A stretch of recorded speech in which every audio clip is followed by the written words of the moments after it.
Hello, everyone. I'm Chase Lee reporting for DallasMovieScreens.com, and I got another movie I'm going to review for you guys, and that would be American Honey.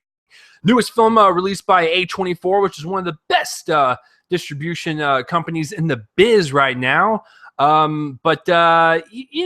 was looking forward to this film. I saw the trailer and I was like, oh, this could be a really great like road trip, coming of age film of someone discovering themselves, finding themselves, and growing as a human being. No, it's not any of that. Guys, I don't even know where to begin on this. So I'm going to do my best. I was severely disappointed and I borderline hate this movie, so I'm going to do my best to keep my composure. So let's get real and break down American Honey. So let's start with the directing and writing. I think this is where the biggest fault lies with the entire film. Let's start with the writing. There is no story. It's a very basic, thinly layered story, but that's about it. And when you have your movie clocking at 2 hours and 45 minutes, you expect some heft. You expect some emotional weight. You expect some character development or even characters in general that you're interested in. You don't get any of that. The story is very thin, and the director tries to be, and I hate using this word, very pretentious in the way it delivered the movie. Now, I get the movie. I'm not an idiot. And you could probably sit there and be like, well, I love this movie. You're an idiot. You're probably right.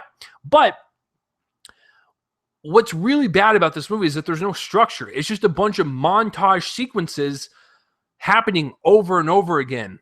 Show some nature shots. Show her, liking Shia LaBeouf. Show her selling a magazine. Repeat. Have sex. Drink and do drugs. Have some weird backstory about her mother and then bring it up about halfway through the movie. I don't know. And then have sex. Repeat. Very repetitive, very, very vapid, and tries to be more than it actually is. I did not see anything deeper than what I saw. I saw a very repetitive and long, boring movie that will test your focus and your patience, and that is what the director does. And it ends on such a flaccid note for the entire film, and you're like, I cannot believe I almost wasted 3 hours on this movie. So the writing is atrocious. There's no interesting characters, and even the characters that are slightly interesting are what kept me interested throughout the movie, but it's not enough. Maybe one or two people that were really good. The rest were garbage. There's no story, no structure. It is just a B-roll montage road trip sequence that stretched down to almost 3 hours. And the directing, I get it. You're trying to do something deep and meaningful of showing different social classes in America and how we work for our money and the American dream and stuff, and show shots of nature and bugs and stuff, and see that the main character is the only one that cares about it while everyone else around is super greedy and stuff. I get it. And there's probably way more themes and stuff. And that's the thing. There are a lot of great elements about the film that you could have explored, but I felt like nothing was ever explored and was just scratching the surface. There's even a couple times in the movie where it's such a weird direction for the movie, and you're thinking to yourself, oh my God, this is going to take like a dark thriller type of route for what they're trying to portray, and then nothing happens. So a lot of stuff is brought up, and a lot of stuff is set up to take a different route than the movie is suggesting, but then it just ultimately just fizzles out and goes nowhere. The other thing about the directing that's kind of weak is that this movie is way too damn long. You need to cut this down. Having a runtime as long as Boyhood and Transformers Age of Extinction is bad, because one film is a great masterwork of growing up. One is great visual noise if you want to be on painkillers the entire time to enjoy it, and one exists. This is the one that exists. There's no reason it should be that long, and you're just dragging out the inevitable. Because when you're having it that long, you are telling the audience you are about to experience a great payoff and a great ending. Something is going to pay off for you, but then nothing does. So you feel like the film just gave the whole audience a middle finger, and I feel like the director swindled us. Probably the wrong word to use. I sound like a pirate, but I feel like we were duped out of that whole runtime. Going into some of the positives, well, actually, I'll give a positive for the directing. I do like that kind of documentary freestyle look to the film, because it kind of adds a layer of realism, and it's grounded in reality. I believe I'm watching real characters in real situations versus like a Hollywood type of setting. So I will give a positive on that. I think it adds to the overall atmosphere and tone of the film. It's almost like the director plucked people off the street and just started filming them. So I will give the director credit for that for sure. Going into the acting, Shia LaBeouf is the only great thing about this movie. And I might even say the main character, but she's so overshadowed by Shia LaBeouf, I keep forgetting that she's the main character. Now, Shia LaBeouf's character, he's very a free spirit and stuff, and I think he captures that so well. He's got a lot of charm to him, a lot of swagger, and he's really good at convincing people to buy these magazines in the year 2016.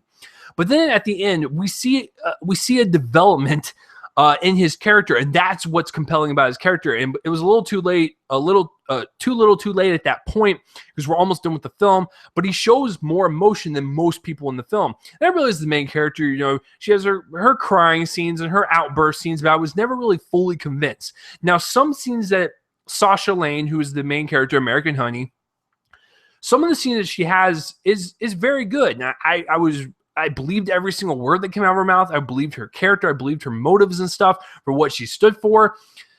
But it was kind of like on and off for her. It was never really consistent. Shia LaBeouf was the only consistent thing about this movie, in my opinion, and I thought he did the best job out of everyone.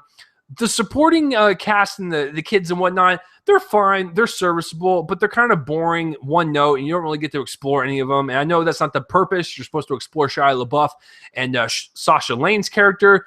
But it would have been nice to do something with them, I guess. But they're okay. But Shia LaBeouf is definitely the best part about this film. Cinematography-wise, there's a lot of beautiful shots in here. I'm not going to deny that. The documentary freestyle look to it, I love that, because they can capture kind of the beauty and the essence of America and nature while still having at its core, you know, this really kind of like messed up version of the American dream and whatnot. So I thought there was some great contrast there. I love that. And they shot in all natural light. So once again, adds to that realism and grounded more than most films and whatnot. But yeah, I like some of the shots in terms of like showing nature and the beauty of it and stuff and whatnot. There's some really great shots, but that's not the problem.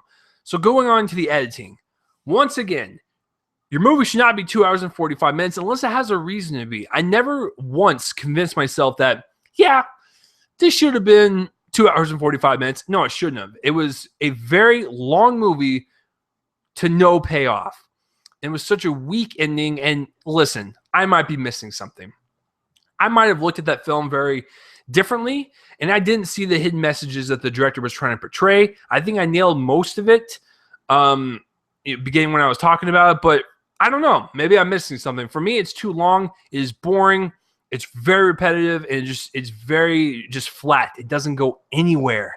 And I'm telling you, when you sit through the entire experience and the ending credits just roll, you go, that was it for my Transformers Age of Extinction long movie? That was it? So, guys, listen. Besides Shia LaBeouf, the director's choice to make it look realistic and kind of like grounded and stuff, and some of the shots with the cinematography, I cannot go high with this one. I borderline hate this movie.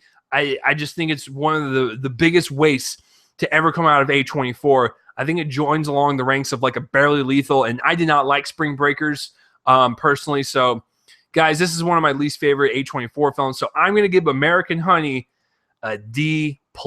That pains me to say. I was looking forward to it. Believe you me, I was not going in there trying to hate it. I wanted to walk out there and go, well, hot damn, that was a great coming-of-age road trip film. I loved it. But unfortunately, I did not. So what did you guys think of American Honey, and have you even heard of it? Comment, post it on my face and let me know. And what are some of your favorite A24 movies, and what are some of your least favorite? Because I know a lot of people love Spring Breakers. I know some people actually like this film. So please let me know down below on your analysis of the film and whatnot. I would love to get into a discussion. Like I said, maybe I'm just missing something. So that will do it for this review, guys. I'm Chase Lee reporting for DallasMovieScreens.com, and tune in next time for whatever I review next. I will see you guys later.